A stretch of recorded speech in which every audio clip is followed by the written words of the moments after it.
There it goes, bud. Let's get this out to the planet.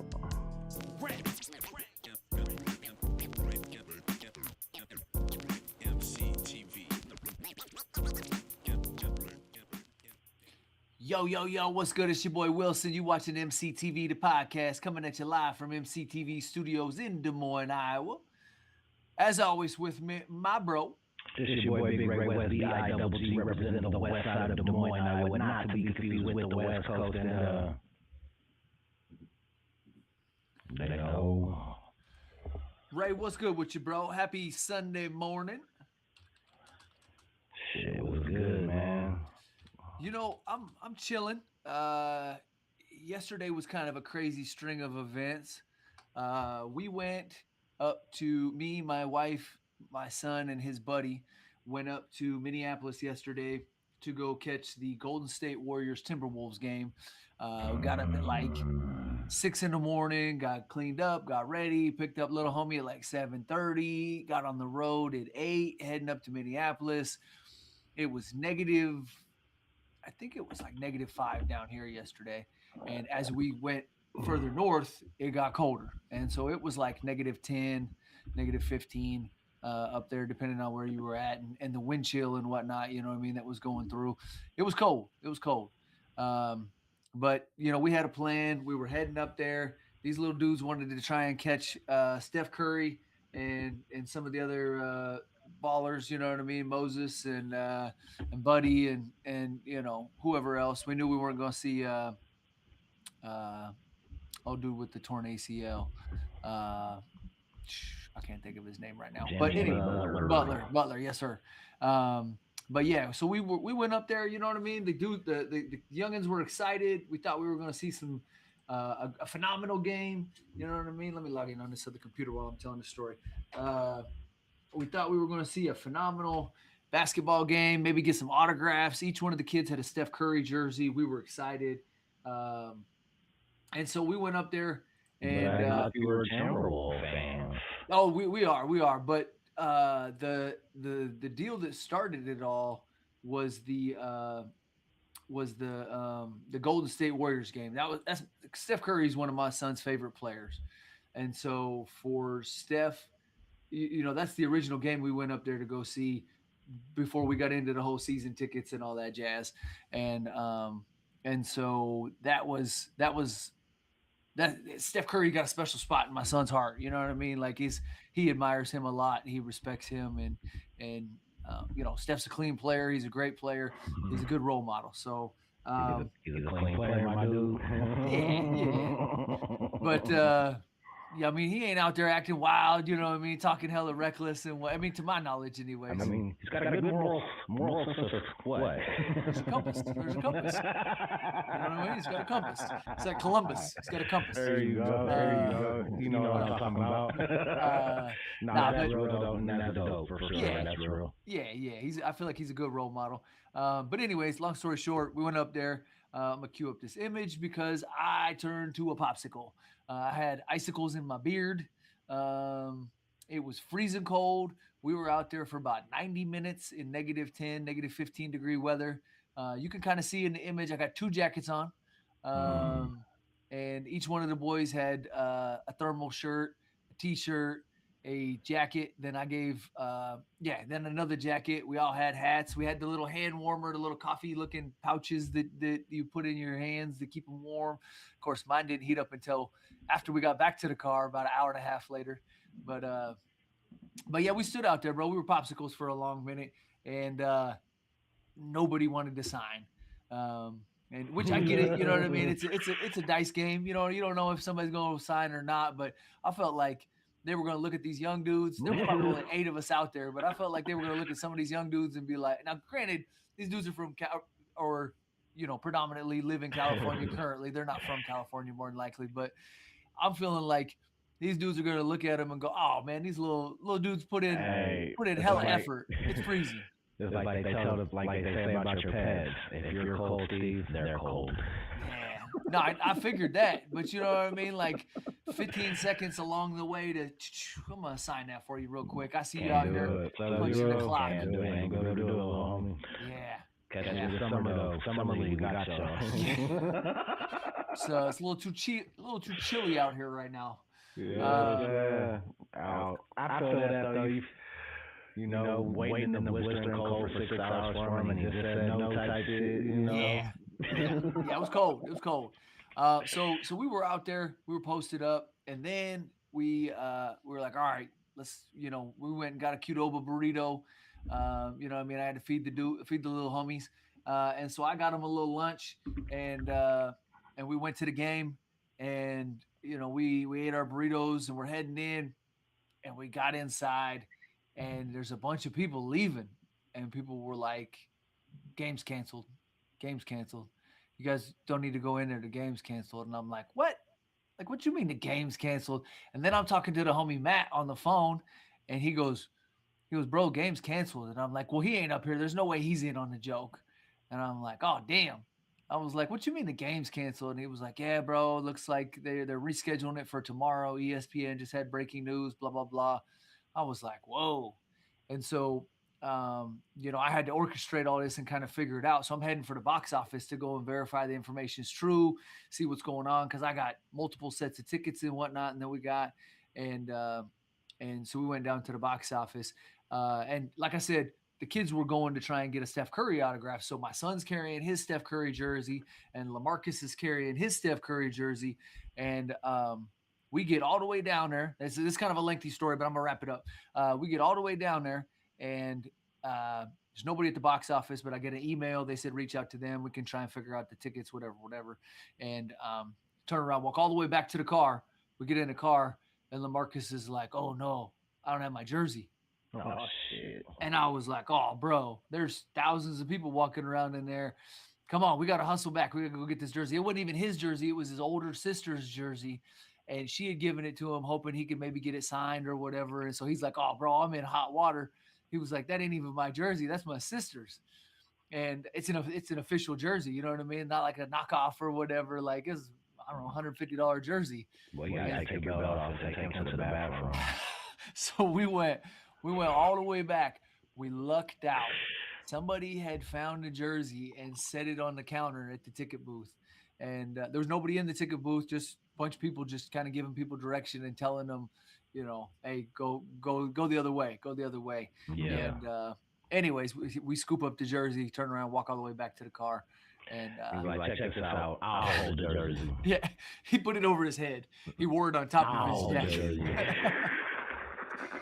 So it was kind of a crazy string of events. And then I got an email from the Timberwolves a little while later that the game had been rescheduled for today at 4:30 due to looking out for the best interest of the residents of the city of Minneapolis, and hoping that just because of the events that were going on up there with protests and different things, that they wanted to make sure everybody was safe. And they felt that between the NBA and Minnesota Timberwolves team itself, I think they decided that it was safest to reschedule the event for a different day. And so they rolled it over to today. Did you see anything out there? Did you see protesting and people walking and ice babies?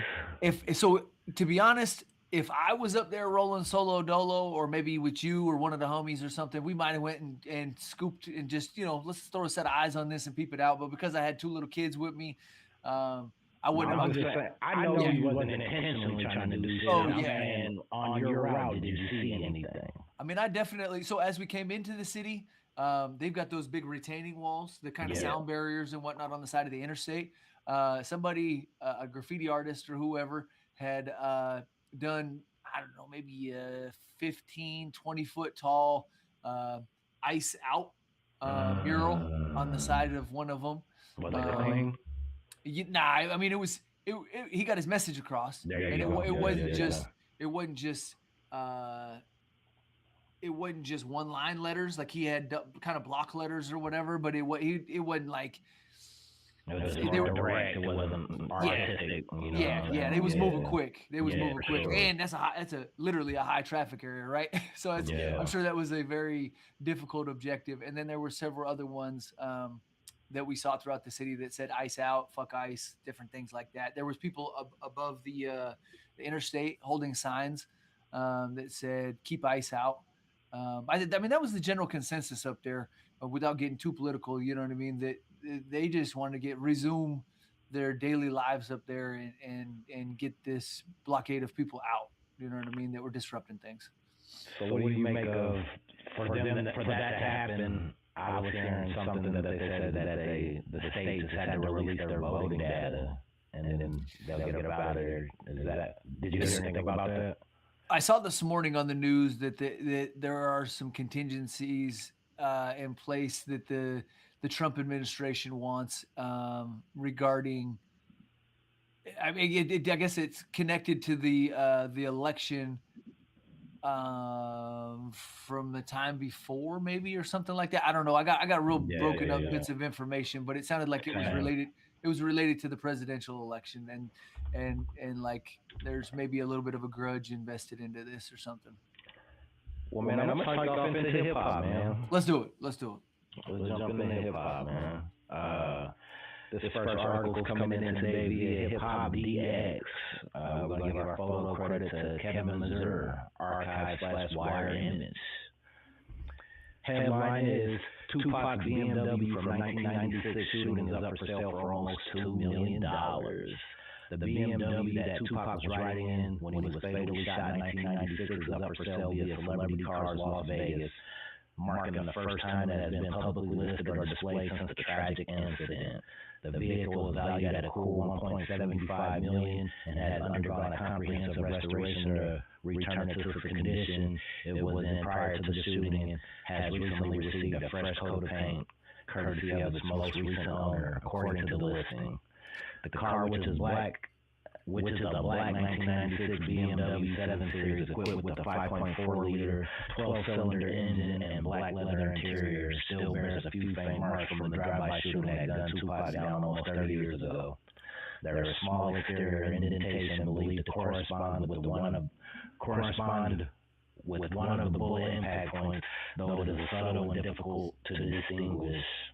Celebrity car notes: the interior door panel and linear liner have been carefully pulled back to reveal original weld marks, which are visible in the exact locations where the bullets penetrated the vehicle. Steve, what do you think about that? Tupac's vehicle that he got shot or murdered in is available for $2 million in interest. So, I mean, I guess that's an iconic piece of hip hop history, and I'm big on those, but it's kind of a gruesome one. I don't know. This is especially, I mean, it's timed very well for the sale in terms of like Keefe D's on trial and you know all of this business is going down. So seems like the timing is pretty strategic. It would be the time. I mean, they sat on this car from 96 to now. What is that? 30 years? Yeah, roughly. Yeah, they sat on the car. Yeah, they sat on the car for 30 years before they decided to sell it, or maybe it traded hands a couple times and then they restored it. So either way, I think that they camped on the car for a while, and this seems like the optimum time to reach maximum value for the sale of the vehicle, especially since there's a lot more attention on it now. You know what I mean? When you think about 30 years ago versus today, society's changed. The people that are listening to hip hop have changed, and so there's a lot of different things going on. A lot of these people aren't familiar with Tupac's music. You know what I mean? Because he's been passed away for so long. The younger generation and whatnot, anyways. You know what I mean? And so and $2 million is a heavy price tag. So it would take a lot for somebody to be able to secure the vehicle. Yeah, man, you gotta have a plan for an investment like that. You know what I'm saying? This is not, you don't just buy this and then go park it in your mom's garage. Yeah. What's your return on investment? But I definitely see somebody buying it and being interested in it. Somebody at 480 probably gonna grab this motherfucker or something. You know what I'm saying? I feel like it would be an appropriate item to sit in that hip hop museum in New York, the one they opened it up Yeah. in Brooklyn. And usually a museum has the kind of capital or a big donor or somebody, you know what I mean? A couple donors throw the money together. I throw in 500,000, Bigg Ray West throw in 500,000, Domino's throws in 500,000, and Pizza Hut throws in 500,000. Now we got enough to get the car. We get a little plaque in the corner. You know what I mean? This was donated by EmceeTV, Bigg Ray West, and Domino's and Pizza Hut. Yeah. Uh, I like that. I like a museum. You know what I mean? Then everybody can see it. Yeah, whoever. But fuck it, it's America. Whoever got the money, whoever buys it, it's theirs. Whatever the fuck they want to do with it. You think they're gonna drive it? If it's available to the, no, I don't think anybody will be that silly.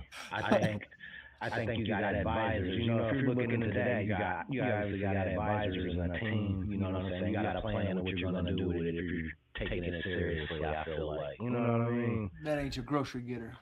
Yeah. So, would I personally be interested? Like if I could afford it?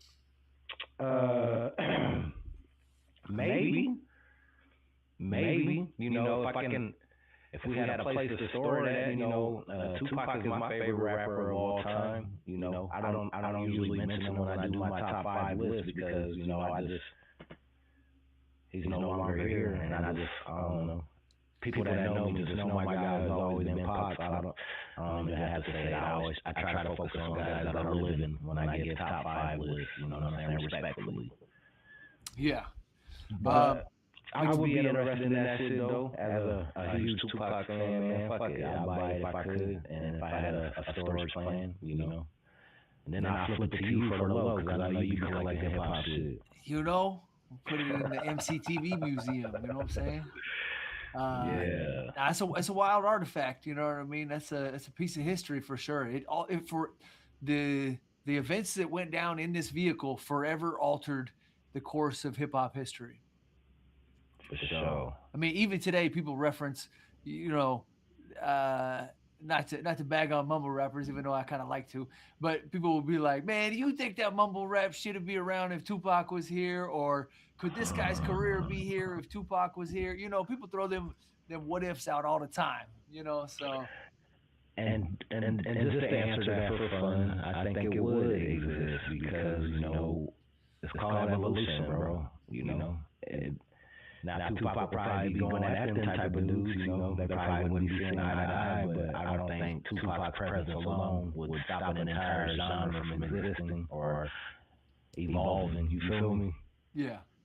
Yeah, it's inevitable, man. The young guys run music, young guys. Hip hop is a young man's sport, Young guys determine what is cool. And older guys like ourselves hold on to what was cool when we were young. I'd agree with that to a certain extent. I think, yeah. We're holding on to the past, dog. These young niggas setting the trend today. They're determining what's cool today. I'm telling you. That's what it is. Yeah. Much as I don't like to cool, bro. As much as I don't like to agree with that, I suppose facts are facts. We hold what me and you think is cool, it doesn't change. It hasn't evolved. Whatever was cool to us when we were young, it's still cool to us today. I thought that was cool that we didn't change. You know what I mean? That meant we were solid. See, back then it was about being solid and original. Yeah, nowadays they're like, "Hey, man, I'm Lakers today, Celtics tomorrow." You know what I mean? I wear what I want. Now it's about chasing players. Now wherever the player goes, I go. Yeah. But back then it was brand loyalty, like shit, I don't care who leaves. I'm with this team. But now if LeBron goes to Cleveland, I'm Cleveland. If LeBron goes to the Lakers, I'm Lakers. So that's a perfect segue into an opinion I heard yesterday. Not to pivot too far away from hip hop, but I heard an idea with the Jimmy Butler injury. That they, what would they do? What is Golden State and Steve Kerr going to do? Are they going to try and trade Jimmy Butler? Are they going to try and trade Steph Curry? You know what I mean? And there was a what if, you know what I mean? Would you try and trade Steph Curry? And it was like, first of all, one of the perspectives on this podcast I was listening to on the way up there, one guy said, first of all, Steph Curry got a lot of life left in him in terms of NBA potential and whatnot. And then second of all, he's been so loyal to the Golden State Warriors franchise, that would be almost disrespectful to trade him, for a guy like Steph Curry has to request a trade. You know what I'm saying? He probably got it locked in his contract that he gets to choose that. Even if he doesn't, I don't know if he has a no trade clause in his contract, but even if he doesn't, it's probably an unspoken understanding. You know what I'm saying? The franchise respects him that much. Like, Steph, your time here ends when you're ready, unless he falls all the way off of a cliff type shit. But Steph Curry, I'm a warrior until I decide I'm not a warrior. You know what I'm saying? Like, just like Kobe Bryant, like, I'm a Laker until I decide I'm not a Laker. Kobe stayed the whole 20, you know? And I think Steph's pedigree is to that type. He doesn't strike me as a ring chaser. Yeah.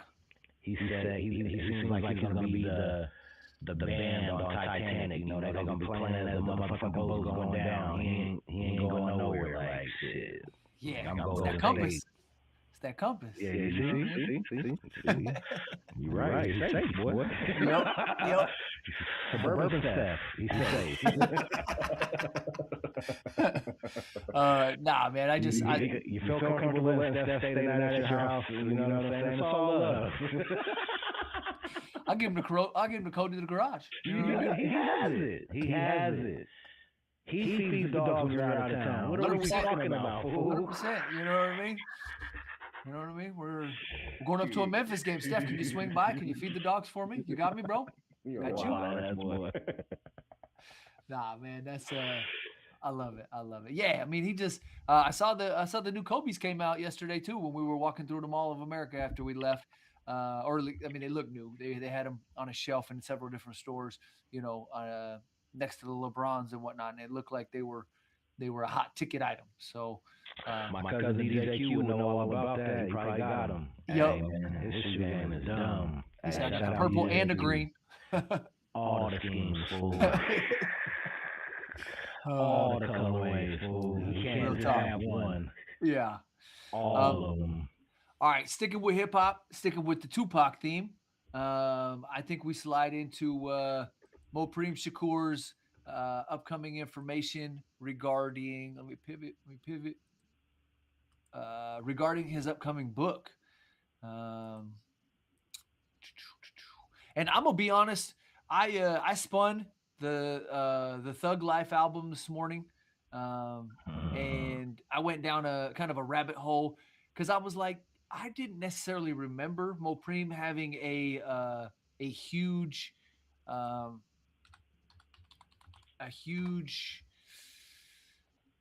role in the Tupac career until I Googled it this morning and realized that he also went under the name Wicked as a member of the group Thug Life. And he had a huge, Mopreme being Maurice Shakur, who was Tupac's stepbrother. He was part of Thug Life. He was also part of the Outlaws. And he teamed up with Tupac before Tupacalypse Now, and they were working on music together. And so he had a very strong influence on Tupac's early writings and the stuff Tupac was doing early on. But because of, it sounds like from what I read this morning, because of agreements with the labels and different things, he was not on the Tupacalypse album. They wanted that to have more of a Tupac focus, but he was also featured on the Above the Rim soundtrack and different things with Tupac. So anyways, the article goes on to say, let me pivot here. Article comes in from All Hip Hop. Picture credited to, I don't see it. Picture credited to All Hip Hop's photographer on that one. We'll go with that. So the article says, Mopreme Shakur's book reveals new secrets about Tupac Shakur. Mopreme Shakur is stepping out of the shadows with stories no one has ever heard before about his stepbrother Tupac Shakur in his memoir, This Thug's Life, dropping on February 24th. Right around the corner, y'all. This book promises never before told stories about growing up with the rap legend. Mopreme appeared on Jesse Weber Live on Thursday to break down why he finally decided to speak. I've had a very interesting life, very interesting and legendary people in my life, part of my life, and we've done some incredible things. And people have been asking me over the years. Mopreme explained during the interview, the timing hits different with Keefe D, uh, and his murder trial scheduled for August 2026. Mopreme addressed his family's mindset heading into the courtroom drama that could finally bring justice for Tupac Shakur's 1996 killing. Kensington Books will publish This Thug's Life with 320 pages of family history and hip hop memories. The publisher calls it, quote, the first ever insider account of the Shakur family, end quote, and promises details about the iconic group that changed rap forever. Barnes and Noble and major retailers will stock the memoir when it releases on February 24th. The book arrives just months before Keefe D faces trial for allegedly orchestrating the murder that shocked the world. Ray, give me your feelings on this one, bro. Well, I will say I will definitely be buying the book. I got a few Tupac books. I love books. I will be at Barnes and Noble to see if they have the Mopreme Shakur book. I'll start there. Timing wise, I think the timing is good. The Keefe D murder trial is slated to kick off. You know what I'm saying? Obviously, Pac is in the headlines right now, so it's a good time to kick off to be selling something related to Tupac. You know what I'm saying? I don't think you ever get tired of hearing unheard Tupac stories. You know what I'm saying? Especially from his brother. You know, he says he's going to be revealing things that haven't been heard yet. So yeah, he's got my interest, and I think I will be purchasing this book.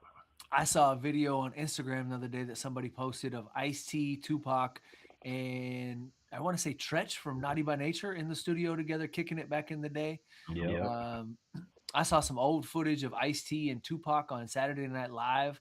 Like it's I mean, it's been 30 years since Tupac has been in front of our faces, but as you go down that rabbit hole and kind of look at all the stuff he did in such a short life, because I think he died at 25, I want to say. Yeah. As you go down that rabbit hole and kind of look at all the contributions and different things he did, and in the short amount of time, you know what I mean? From films to books to everything. It's pretty interesting to see, and not to mention the music, obviously. It's pretty interesting to see the impression he left on life, on hip hop music, and why he's still a legend today. I'm gonna throw you and put you on the spot. Give me three of your favorite Tupac songs of all time. Okay, that's easy. I mean, I say that's easy. It's easy to list great songs, but if you had to boil it down to just three, I mean, How Do You Want It? It's got to be up in there.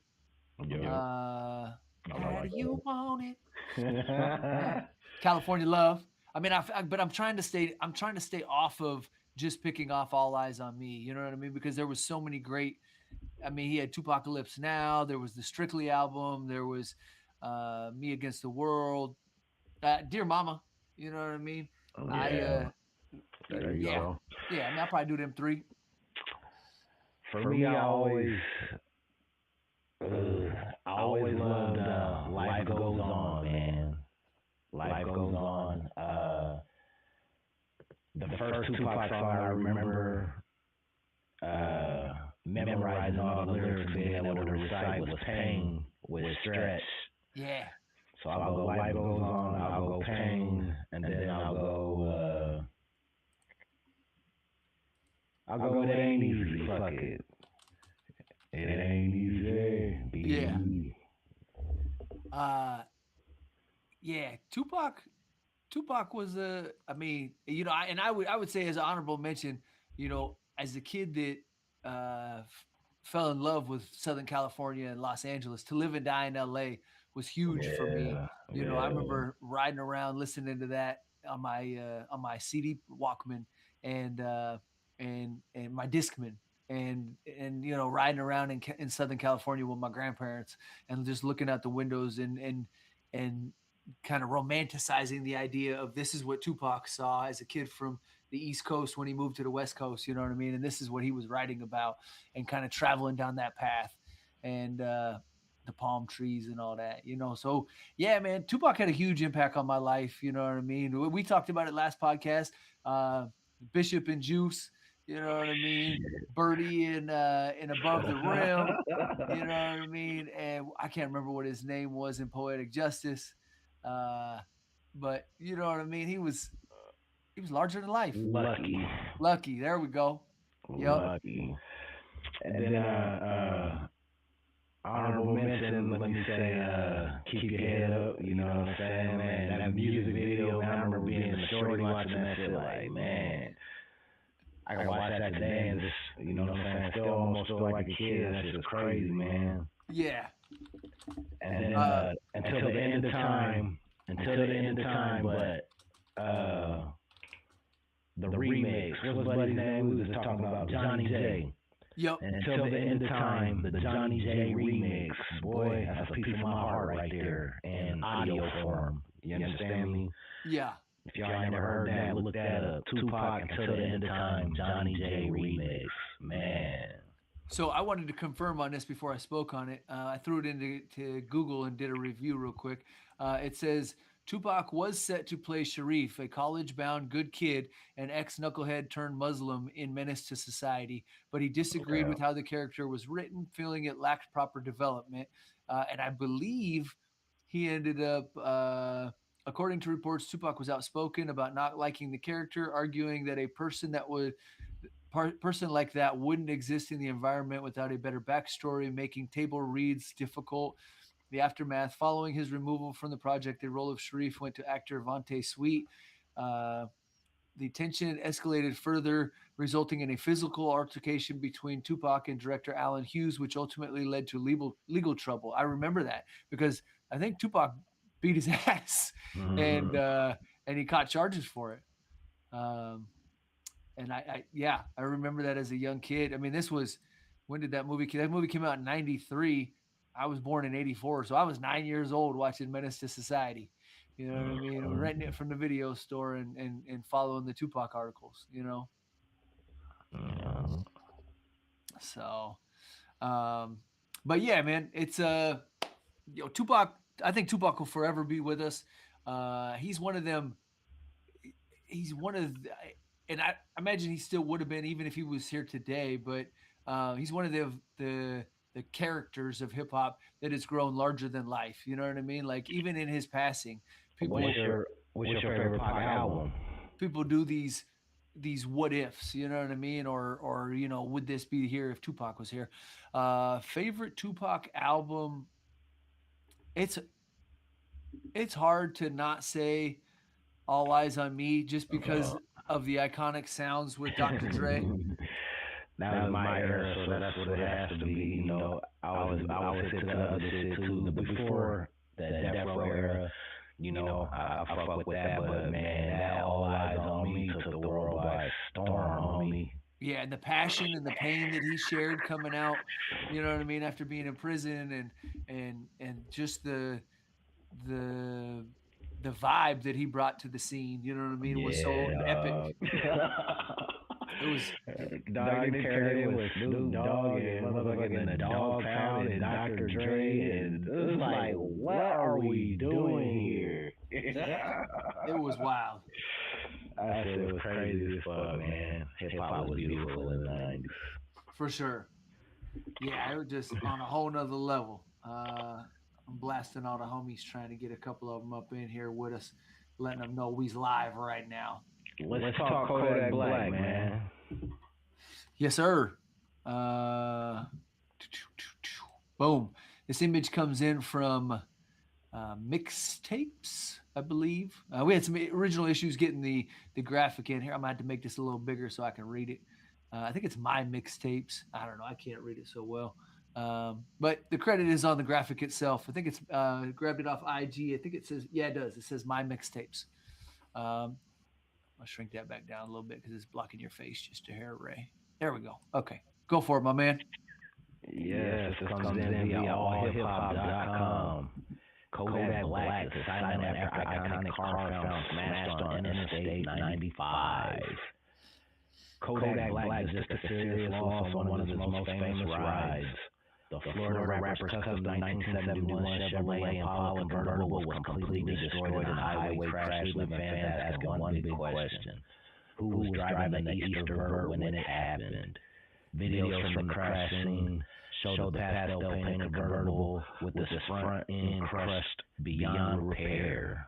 Emergency crews surrounded the mangled vehicle on what appears to be Interstate 95 in South Florida. The driver's seat sat empty when cameras captured the aftermath. The video showed debris scattered across multiple lanes of the highway after the high-impact collision.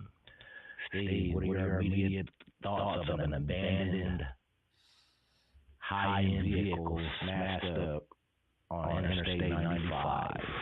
I mean, I think we kind of know who was more than likely driving it.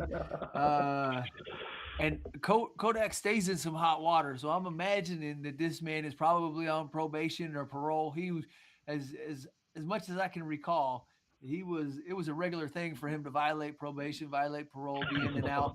And so obviously it's a bad situation for him to get caught in a beat up whip, probably under the influence of something. Like he said, "We gotta go, bro." So unfortunately, I think you're right. Yeah. Unfortunately, I think you're right. That's a well-known vehicle too. Like motherfuckers driving by, oh, there go Kodak shit. Like that familiar. Like damn. But you know how they're gonna, this is all allegedly. I don't know, but they're gonna say that Kodak wasn't even in the state. It wasn't him and his friend. He let the friend use it. It got stolen. It was stolen. I'll say this. Hopefully that happened. Let's say that. Hopefully his friend did use it, and Kodak has nothing to do with this incident because he's been in a lot of hot water. He doesn't need any more attention. Unfortunately, he got the attention, but he doesn't need any convictions. We'll say that. Yeah, that's bad news for Buddy, for sure. So hopefully somebody else, you know what I'm saying, was driving in his vehicle and his homeboys fucked it off and shit, and his homeboy had to suffer and pay those consequences. You know what I'm saying? Kodak had to pick better friends. Or even better for him, if it was stolen, insurance will still cover it. You know what I mean? Because insurance ain't gonna cover it if your homie was twisted and he hit the curb. You know what I'm saying? This is real. So man, Kodak, man, get your business together, man. Good luck. I like to see you in the headlines for this negativity. Yeah, and not to mention such a beautiful car destroyed. You know what I mean? Yeah. Man, they got money like that, though, man. Cars are just like a dime a dozen, dog. Yeah, but Ray, we know how much you love Impalas, so... That's you. You know I love me an Impala. Yeah, I'm on some Cadillac and... He said, "Ain't no love for the Impala." When I was a kid, when I was a naive child, nah. Ouch! Why you gotta throw them extra words in there, bro? Back when everybody wanted a 6'4" Impala, I wanted one too. Okay, there we go. Everybody wanted a 6'4" at some point in time. I feel like it was the car to want. Hell yeah. It mirrored West Coast hip hop, For sure. And at one point in time, West Coast hip hop was hip hop. In the event we end up cutting this short at all, I don't know what your schedule looks like today, Ray. Good. Okay. Let's fly. I was gonna say I wanted to make sure we touched on this Nas article, so I wanted to definitely make sure we slide that one in. So I was gonna see if I could jump on it real quick. Yeah. I don't have a graphic for this one, but it does say this comes in from Hot New Hip Hop, I believe. It says Nas Harvard Fellowship is now taking applications. Harvard University is now taking applications for the Nasir Jones Hip Hop Fellowships for the 2026-2027 academic year. Students who seek admission into the program will have until January 30th, 5 days, 2026 to apply. Nas shared his news on the Instagram page last week, saying the Fellows Program in the heart of the W.E.B. Du Bois Research Institute. is at the heart of the W.E.B. Du Bois Institute. It provides a supportive, vibrant environment for intellectual and artistic community, advancing research and creativity in African and African American studies and across the African diaspora. Diaspora. A statement along with the post reads, each year, about 20 fellows in the humanities, social sciences, arts, sciences, and technology, as well as writers, journalists, filmmakers, musicians, and visual artists. Oops, I missed a set. Okay. Each year, about 20 fellows in residence from Africa, Asia, the Indian Ocean, Europe, North America, the Caribbean, and Latin America work on projects that are begun, advanced, and completed during their term. Fellows include scholars in the humanities, social sciences, arts, sciences, and technology, as well as writers, journalists, filmmakers, musicians, and visual arts. It concludes fellowship projects span areas such as art and history, Afro-Latin American studies, design, education, hip-hop, African and African diaspora studies, African American studies, Indian Ocean studies, literary studies, and creative writing. Fellowships are offered for the fall semester, spring semester, or the full academic year. That's exciting, bro. I know Nas has wanted to give back, and he's always been one of them MCs that was trying to put people up on game and make sure that people were really tapped in. And so I think that this probably fulfills something within him, but also is an opportunity for him to give back. So that's exciting. Yeah, man. Hey, shout out to Nas, you know what I'm saying? Harvard University, and what they say, they was taking students from all over, huh? Yeah. You know what I'm saying? Residents from Africa, Asia, Europe, and Caribbean. You gotta love diversity. It's a time in America, man. We need diversity, man. We need to bring these cultures together. So anything bringing people together for our good, I'm with all that. And to see hip hop travel into the education system, I know it's not the first time, but it's a beautiful thing, man. And it just shows you how far hip hop has came and how deeply rooted it is into our culture and society, man. For sure. Yeah, I think Nas is the appropriate one to represent it too. You know what I mean? Just really being tapped in and dedicated to the craft. He's kind of like a Steph Curry or a Kobe. You know what I mean? Somebody that never really switched up, always stayed true, and you know what I mean, kind of held it down. You know what I mean? And he guided hip hop in a positive way the best he could throughout his career. You know what I mean? Even when he got into the beefs and whatnot, you know what I mean? It wasn't, he didn't let it, you didn't see shit spilling out into the street and whatnot. You know what I mean? Like he was a good steward of hip hop. So I'm gonna put you on the spot again. What's your favorite Nas song? Top 3. If I Ruled the World. Hey, and that's number 1 for sure. Imagine that. I gotta say that. Man, he got so many of them. You know what I mean? Yeah. Because it's even over the last handful of years, all the gems he dropped. You know what I mean? He dropped 4 albums with old boy, Hit Boy. You know what I mean? So it's I like that Light Years album. I've been jamming that one pretty heavy. The one what's the joint called? The one where they like Premier's talking and he's like, I started with the play it, pause off of Light Years. You know what I mean? Like damn, I'm trying to find a track listing so I could. There we go. Here we go. He's trying to pull up a YouTube video. That ain't what I'm looking for. Anyways, I mean, If I Ruled the World for sure is there we go. Writers and Pause Tapes are definitely 2 hardcore ones off the new album that I'm messing with real heavy. Man, I mean, the Illmatic joint was probably the album that hit home the most for me. And that one, that was he changed the sound of hip hop. You know what I mean? Like, and he was Yeah. young too. Uh, I'm gonna go. You name three? You got three? I think I did. Okay. I'm gonna go with my number one, of course, is Undying Love. You know what I'm saying? Shout out to the homie Tony Flippers, LO. Um, I'm gonna go with The Message, and then I'll go Rule with Anne Marie. Yeah. Okay. Yeah.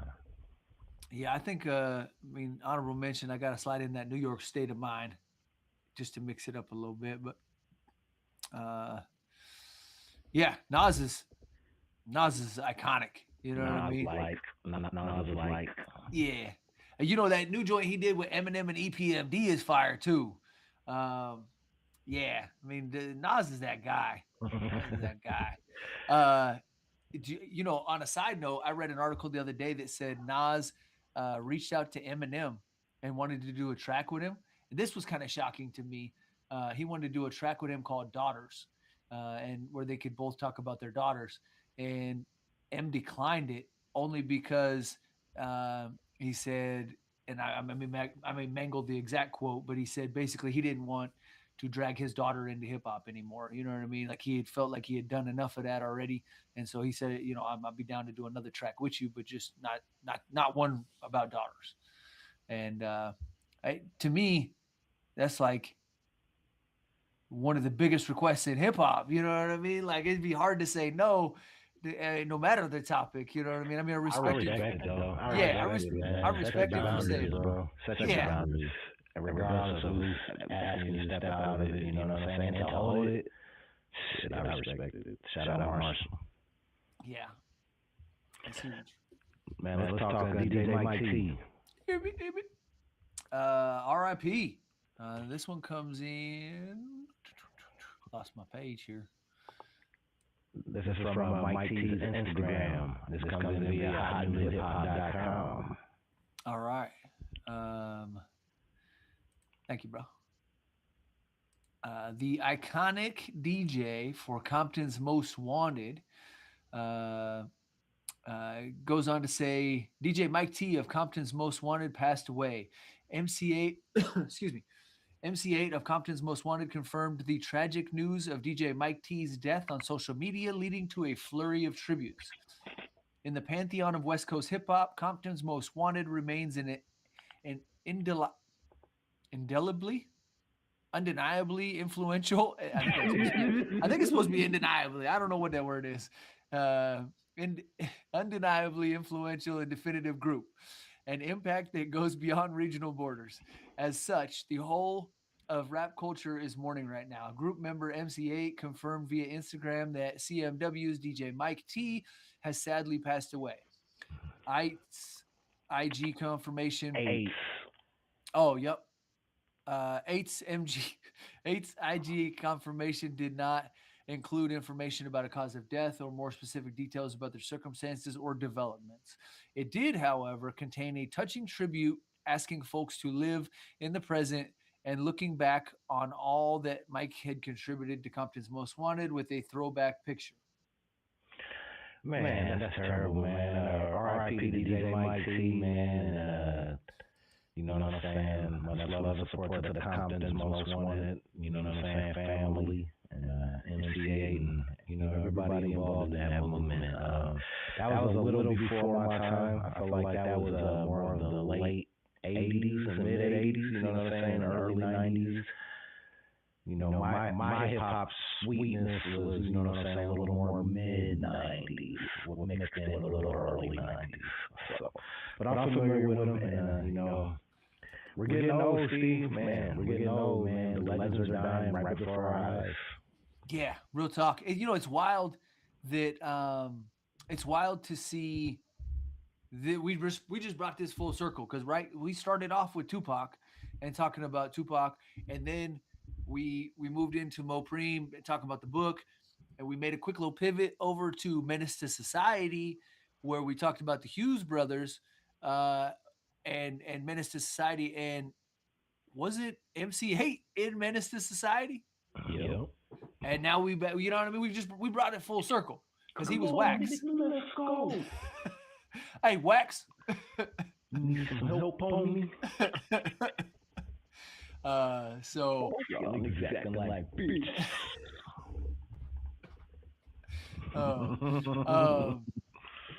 Yeah, so we brought it full circle, but RIP to the OG. You know what I mean? It's I was I think Nuisance had a Compton Most Wanted cassette tape, and so we jammed that as kids.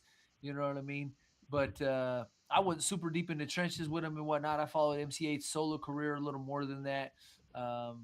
But yeah, man, it's tough to hear, and them dudes were, a lot of the people on the West Coast, I think, attribute coming up to that sound. You know what I mean? They helped form that West Coast sound. You know what I mean? Compton's Most Wanted was iconic. Yeah, my cousin Twiz, his favorite rapper was MC8. He used to fuck with that shit. So yeah, man. Let me talk about. Let's talk about Durkio, man. This was a tough one. Yeah, let's talk about Durkio. This article comes in via allhiphop.com. Photo credit by Grouchy Greg Watkins. Shout out to Greg. The Grouch. Yeah.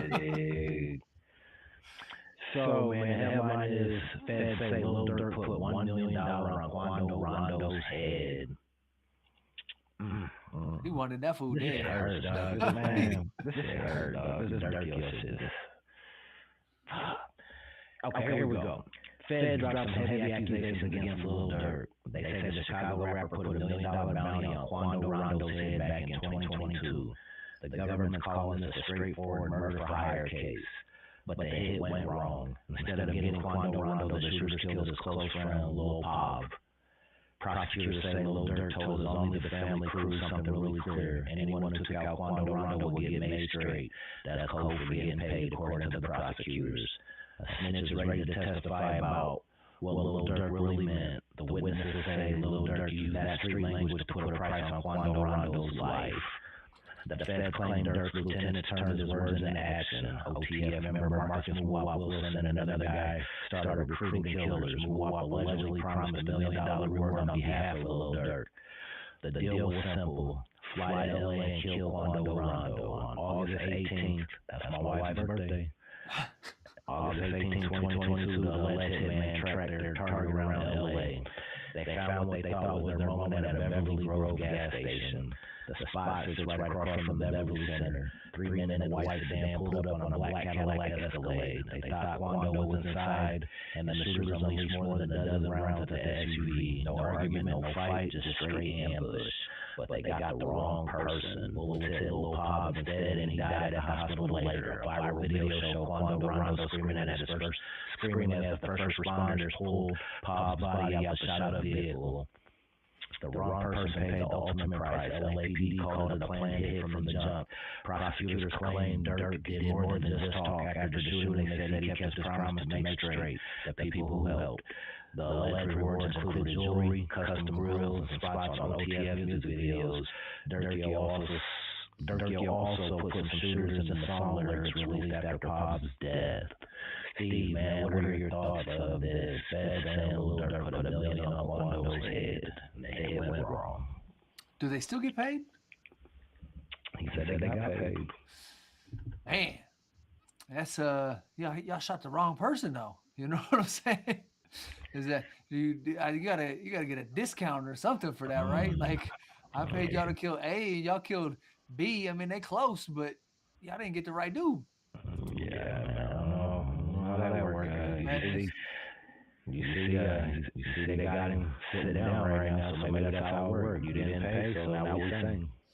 Oh, okay. There's the other side to that coin. Yeah, I don't know. That's just speculation. I don't know. Right. No, but I mean that's a logical. You got to pay your shooters. I paid for out of town shooters. Why do I have in-town shooters? You got Shout out to Victor Sweet. Yeah. Y'all fools ain't never seen Four Brothers. Watch it. That's a great film. Yeah, you know what I mean. Like it's a wild scenario, and I mean Durk is another one that seems to be in hot water on a regular as well. You know what I mean? He just can't seem to keep himself out of it. Man, that whole King Von thing going down, and man, you just knew nothing good was gonna come of that. You know, it's unfortunate, man. It's unfortunate to be so successful, be from the streets like that, and have those strong ties, and have those loyalties, man. It's, the average citizen, you know what I'm saying, that's not affiliated at all would just say, man, you got the money, just leave everybody alone, fuck that lifestyle, you stupid as fuck, you know what I'm saying? But, that's a common comment. Yeah, people don't understand, if you ain't from it, you don't get it. Right. You never lived it, people are always quick to speak on and have a strong opinion on what they've never been through or what they've never lived, The lifestyle is different, the rules are different, the laws are different, and... Well, and the way it makes your mind think is completely different. You know what I mean? Like they're products of their environment, homie. Yeah. The thought process and the way things are handled is completely different compared to how a civilian or a regular person would handle a situation. You're like, somebody stole your car. You just call the police and they'll take a report. And then, a street dude may be like, hey, let's round up the homies. We could go find it. We know who got it. You know what I mean? You solve problems differently. Yeah. Some kids were, raised to tell the teacher when something goes wrong. Some kids were raised to take those things into their own hands and make it to where ain't nobody telling the teacher. Yeah. It's a different lifestyle, man, but, people don't understand. Yeah. They think it's black or white. There's no gray for anybody, Yeah. Yeah, it's a different thought process. I hope it all works out. I hope that, I mean, if he wasn't involved in it, I hope he's vindicated. And, I hope they're able to work it all out. Yeah, man. Shout out Durk, man. It's just bullshit. Yeah. Then we got a big breakup going on, man. You want to cover this breakup? Let's do it. We talking about... Oh, nope. Not that one. Yes, sir. Here we go. We're going to cue up the graphic. Hello. The article goes on to say, photo credit Nolan Strong, Neptunes duo split gets uglier as Chad Hugo says Pharrell is hiding money. This comes in from allhiphop.com. Neptunes is breaking up. You know what I'm saying? They were kind of PG type of dudes too. You know what I mean? Like before we dig into this, like I feel like these are a couple of dudes that definitely didn't seem like they were. I mean they seem like. They didn't seem very street urban. Yeah, college rap type dudes. You know what I mean? They were on the pop level. Yeah. You know what I mean? But I guess it's like they say, nobody worries about it's nothing until it's something. You know what I mean? And so, that's the situation we're in. It sounds like, but yeah, the article goes on to say, allhiphop.com too. Yes, sir. Chad Hugo dropped a bombshell lawsuit against Pharrell Williams, claiming his former Neptunes partner has been hiding money and blocking access to financial records for years. The Virginia producer filed the federal complaint in California, painting a picture of systematic financial misconduct that stretches back to 2021. Hugo describes himself as the principal composer, arranger, multi-instrumentalist, and producer responsible for programming, instrumentation, and overall sound design for the Legacy production duo. That's huge, bro. The heart of the dispute centers around Nerd Music LLC, the company Hugo and Williams formed in 2014. It's hard to believe it's only been 11 years. According to the lawsuit, Williams was supposed to handle all financial reporting, but has failed to provide basic information about income, expenses, and royalties. Hugo claims he's been trying to get access to the company's financial records since 2021 with almost no access. The lawsuit states Williams has, quote, failed to provide Hugo with access to essential financial records, has held distribution and profits to which Hugo is entitled under the company's LLC operating agreement. End quote. The money breakdown shows Williams gets half of the touring and other income, while Hugo and Shay Haley each get 25%. Merchandising and trademark income splits equally among all three members. Hugo believes he's owed at least $325,000 for Nerd's 2017 album, No One Ever Really Dies Alone. The lawsuit alleges the actual amount could exceed $1 million when all missing royalties are calculated. The complaint gets specific about missing payments. Hugo says, quote, a significant number of songs are missing from label portals and sound exchange portals, indicating the plaintiff has not received the royalties he is entitled to, end quote. Williams allegedly engaged in, quote, self-dealing, concealed material information, and upon information and belief, diverted revenues owed to Hugo, end quote. The lawsuit calls this willful, fraudulent, and malicious conduct that warrants punitive damages. Wow. Ray, what do you think?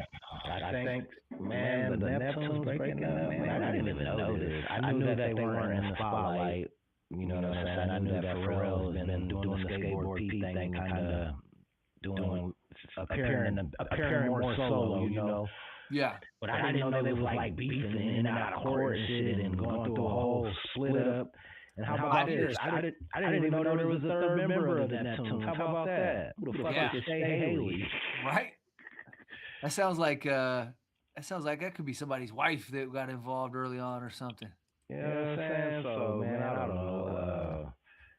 I know the Neptunes, the brand is very popular and it was very successful. And I know Skateboard P is going to be successful with or without that brand as a producer or an artist. That new T.I. single is on fire right now. You just hate to see bad business, you know what I'm saying, break up friendships. And they always say the golden rule is you can't go into business with friends, you know. I have seen that. So this comes in from wikipedia.org. It says Sheldon Shay Haley, born December 18th, 1975, also known as Shade, is an American musician. He is a member of the rock and hip-hop band Nerd alongside Pharrell and Chad Hugo. His role in the band is often questioned, but in a 2010 interview, Williams stated that Haley is the root of the band. And that was in quotes. And Haley keeps everyone grounded and together. He's 50 years old. He's been active in music since 1994. So it sounds like Haley is for the band Nerd. That's when Haley came into play, when they did the Nerd LLC and shit like that, and the 2017 tape. I'd agree. You know what I'm saying? It sounds like the Neptunes are actually just Hugo and Pharrell still. Yeah. Okay. It's yeah, man. It's unfortunate to see. You definitely don't want to see that, and you hope that these two dudes can get together, you know, and work things out. You know what I mean? Get a mediator in there, somebody that's a impartial set of eyes that can kind of look at things and go, all right, you know what? There's probably some wrongdoing on both sides. You guys are homies. Let's go ahead and just work this out. Let's divide up the assets the appropriate way, and then let's get back to being friends. Let's get some high fives. And I just don't ever understand, man, like, what is the benefits of being homeboys or being friends and going into business and just getting over on your friends, like it's never going to come out. Like, yeah. Like, just pay everybody what they earned on paper. Whatever we agree to on paper, just give people what we agree to. Like, this shady, man, I understand why people do shady business, because obviously, you know, people want to get more than others and it's all about the dollar, but that shit just makes it so complicated. Well, I think it's easiest even though it seems trivial a lot of the time, I think it's easiest to put it on paper. You know what I mean? Like, just it ain't worth anything right now, but let's go ahead and put this on paper so nobody's confused and everything's on paper. And then there's no questions later like, hey, man, I didn't understand that, or I thought it was like this, and you thought it was like this. It's easiest if we just put it on paper now. We can just go, all right, bro, we both agree on this. Is this what we're looking for? You know, because money turns people against each other, bro. It really does. And right now, you know what I mean? Or in the moment, maybe dudes are thinking, hey, we're set, bro. We're set for life. And then all of a sudden somebody gets divorced and times get tough, money gets tight for that person. And then they're like, man, I need to squeeze a couple more dollars out of this, or, you know, whatever. You know what I mean? So things go bad and unforeseen circumstances happen, and then it can alter somebody real quick, their motivations. Yeah, that money will make you do some wild shit, man. It make you turn on some close people, you know, like that's like if me and we did our album together, Field of Dreamers, you know what I'm saying, and everything is like it is right now. But then somebody puts a bird in my ear, and it's like, you know, Steve been getting checks. Steve been selling, he done printed up 500 of those motherfucking physicals and been moving them. He's got over $5,000, you know what I'm saying, without you. Got a trunk full of vinyl he been hustling. Yeah, for sure. You know what I'm saying? At the college. Like, hold on, homie. Like, I thought we agreed everything's going to be 50-50, you know, just like that. Like, for the dollar, bro. Like, and once you find out everything for the dollar. Once you find out something like that, it stings. You know what I mean? Then you got to originally it was business motivations, but then all of a sudden it's like, damn, you was doing me like that behind my back. Yeah, dog, that shit always crazy. Like when you perceive it as one thing and then you find out it's like completely different. Like, damn. Like, damn, I kind of I thought you was kind of like up here. You know what I'm saying? I thought you was one of us. Yeah, I thought we was in the trenches together. Yeah, he was looking at this differently the whole time. Yeah, I ain't really nobody to you. Like, you laughing behind my back. Right. That shit crazy, bro. That shit hurts. Yeah, bro. Yeah. But it's wild, man. It's just, to me, it's just easier to do good business. Amen. It's easier to do good business, you know. If I do a record with you and I, instead of getting 50%, like if I'm doing it like with one producer, if we're all together and if I gotta take my 25%, well, guess what? I'm just gonna take my 25%. Whatever I'm entitled to, just give it to me. I don't need any more than what I'm rightfully earning or what I'm rightfully supposed to get, you know. All right, let me throw this one at you. It's a real situation. All right, so we get tickets. So I'm gonna lay it out. You and I get tickets to go to a game. Yeah. Right? We're going to go up to Minnesota. We're going to go peep out the Timberwolves Lakers. Yeah. Last minute, you decide not to go. You're just like, I'm not feeling it. You know what I mean? I don't want to drive up there. I'm going to stay back. And so you opt out to not go. And I go up there anyway. They end up canceling the game, rescheduling it for a different day. I think that there's a possibility that some money may come back on these tickets. Are you entitled to the money, or does that money go somewhere else because you weren't going to use the money anyway? That's a weird one, right? Did I pay anything? Yeah, you bought the ticket. I bought the ticket with my cash, but I forfeited it 100%. And then the people that still went ended up getting their shit forfeited, and they were going to get the cash back. So nobody enjoyed the game, but the people, I think I get my money back if we're friends. So I thought that too. I heard some other people, and that was a real situation that happened the other day. Yeah. Somebody was like, hell no, them fools don't get their money back. They didn't go. If we're friends, I think you get your money back. Yeah. Because nobody benefited, nobody went to the game. If y'all didn't get to watch the game, y'all get your paper back. I didn't get to watch the game for whatever reason. Right. Like, let's all just get our money back. Nobody takes that L. Right. Amen. Yeah, that's where I'm at with that. That's kind of my brain too. I was like, you know what? I mean, $60. I don't need to get over on somebody for $60. Yeah, bro, that's crazy. Like, man. But yeah, that was good. That was a good one. Yeah. That was a good one. Okay. What are you thinking about? Today is Broncos. It's a complete different pivot. Not much of a segue either. Today is Broncos. Oh shit! What are the 4 teams we got in right now? It's the Seahawks, the Seahawks, the Rams, and then the Broncos and the Patriots. There we go. And it's early game today is Broncos Patriots. Late game is Seahawks and Rams. Yep. Okay. What is now and just to lay it all out for anybody that ain't been keeping up, Bo Nix broke his ankle, I believe, right? So the Broncos' main quarterback is out. They got the second string quarterback in, and then didn't somebody have a calf injury or somebody I want to say a receiver on the Patriots had a knee injury or a thigh injury or something. There was something with the legs I saw pop up the other day. Does that sound right? Yeah, maybe Stephon Diggs. I don't know. Okay. I don't know.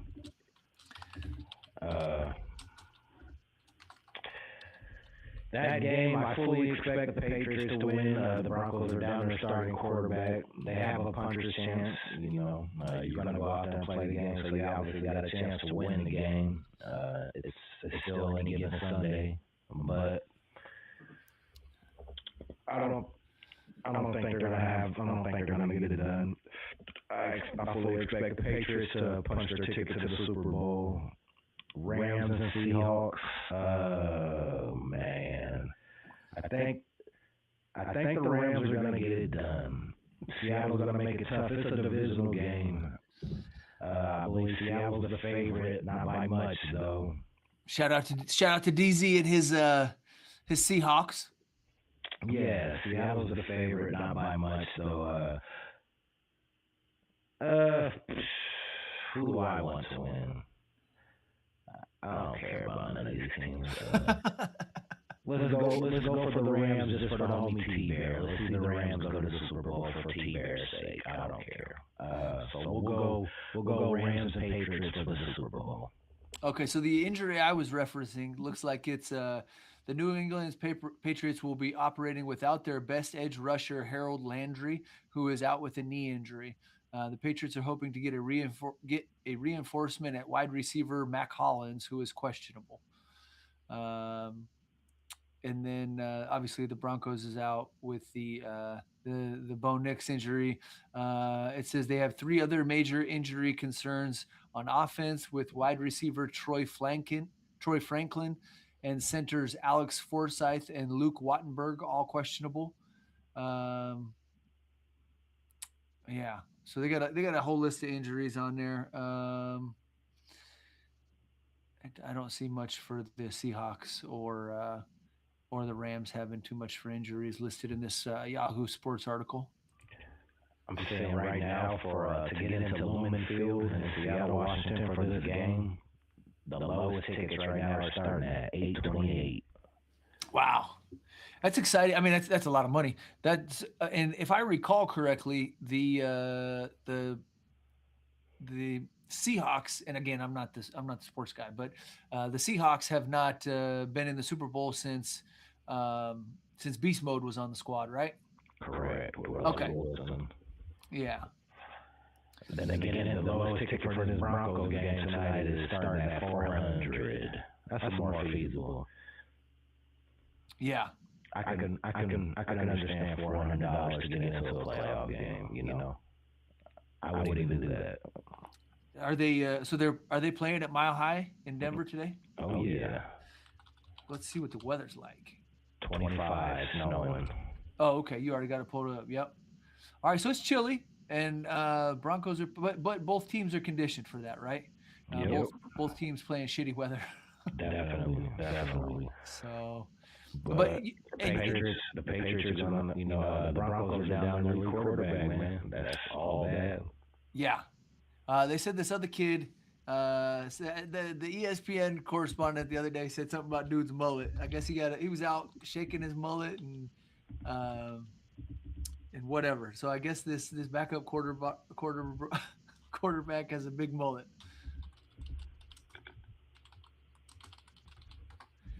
His name is it Jarrett Stidham? Yeah. Oh, yep. Yeah. Sam Erlinger elevated to the backup position after this other fella took over. But didn't we see?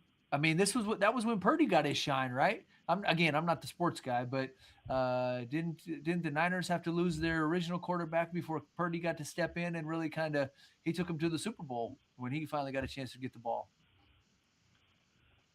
Is that correct, roughly? Trey Lance.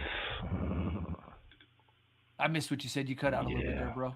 Trey Lance went down, and then Brock Purdy got a chance. Okay, I got you. Yeah. Okay. Cool. Well, that's exciting, man. Yeah, you never know. You know what I'm saying? You never know. Getting a phone call here. You just never know, you know? So, well, it'll be interesting to see. Are you going to watch the games today? I want to say, yeah, I am. I'm in on it. Okay. What did you want to say? What did you want to throw in there before we cut out? Man, I got a new tape dropping, man, February 4th. February 4th, designed to win it. Bigg Ray West, GFG Records, LLC, featuring Rich Tycoon, Blaze, Smooth G, Trey Nitty Gritty, you know. Okay, I like it. Bay. That's what's up. You got some Iowa rappers on there. You got some Kansas City rappers on there. And you're doing it. Who did DJ Q did that one? Yep, all exclusively produced by DJ Q. DJ Q. All right, I love it. And then I have a new single dropping February 25th. Me and Diamond G. We're dropping our third single from the tape. This one's called Carry On, produced by J Slim, the beat maker out of KC. And then we're looking to give y'all an album in March, man. The album's called Digital Trafficking, Des Moines to KC. You know, 10 all new songs, Bigg Ray West and Diamond G. It's real, not a drill. Ooh, I like it. All right, y'all. Stay tuned for them releases. And matter of fact, another big release coming up. I got a graphic for it. I just got an email about this, and I'm kind of excited for it. I believe this is something that the homie M80 had his hands on. And I'm debating. Yeah, I'm debating on whether I got to get me a copy of this. It looks heavy duty, and it's right up my alley. The new Chino XL album, Mantis,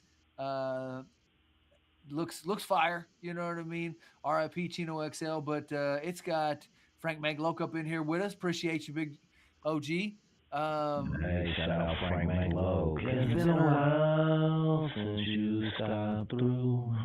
But yeah, it's produced by Johnny Slash, produced by Voodoolian, produced by Nick Wiz. There's a lot of different producers on this one. Apathy did some production. M80's got a little shout out on there. He's got a feature, copyright, King Crooked, Tech Nine, Capadonna, Planet Asia, Cannabis, Corrupt, Rascast, Killer Breeze. The Chino X album looks fire as could be. So, yeah, it's exciting. Prelude to the Mantis. Looks like it comes out April 1st, 2026 is when the shipping will be dropping for CDs and cassettes. Vinyl can be expected to ship June 1st. It's a pre-order from 1332 Records. Yeah, get you a copy. I think I gotta get me one. This joint looks fire as could be. I don't know how many more archival records they got for the OG Chino XL, but this is definitely this is exciting. Boy, it's like the fourth one that M80 done did. I think third, but yeah, you're right. It could be fourth. Frank jumped in there. He said Broncos ain't winning today. Patriots Nation. Yeah, I ain't gonna let that stay down. Whoop on the Patriots. The backup quarterback ain't gonna get it done. Oh, snap. All right, y'all. I appreciate everybody liking, sharing, commenting, subscribing to the pod. We're 9,000 strong now. Thank you for everybody jumping on here and supporting the movement. And Ray, thank you as always for jumping on here, repping GFG Records, being an awesome co-host to jump on here and chat with me and being a part of the podcast with me. This is a big dedication. I appreciate you. I appreciate the opportunity to be able to log up on here and talk my shit to the folks of the world. Hell yeah. All right, y'all. Until next time, it's your boy Wilson for EmceeTV. This is your boy Bigg Ray West, B-I-double-G, representing the west side of Des Moines, Iowa, not to be confused with the West Coast, and they know. They do know. Until next time, we're out. Been known to snatch a piece or two. Y'all can't take over cause we gon' eat the you. Rock steady like a ginger brought Aretha through. This shit torture and I'ma keep feeding you. On that East Coast shit, y'all better duck down. Price on his dome, 5 on it like yuck mouth. When the plug get knocked, that's when the price jump. American Nightmare, that's where the Spice won. Rappers running like Ricky in the alleyway. Putting an end to the week, no Saturday. They want static, get it shaking like Cassius Clay. Passionate thugs mixing Douce with Alizé. Don't play with us, them goons ain't got you safe enough. Yelling fuck 'em like Smokey off the Angel Dust. My life so real, sounds like I made it up. Been up so long, I don't remember waking up. Dangerous, sharper than a razor's touch. We hit that script and get the cake up. God hate ugly, so ain't no saving us. Been up so long, I don't remember waking up. Big balls don't take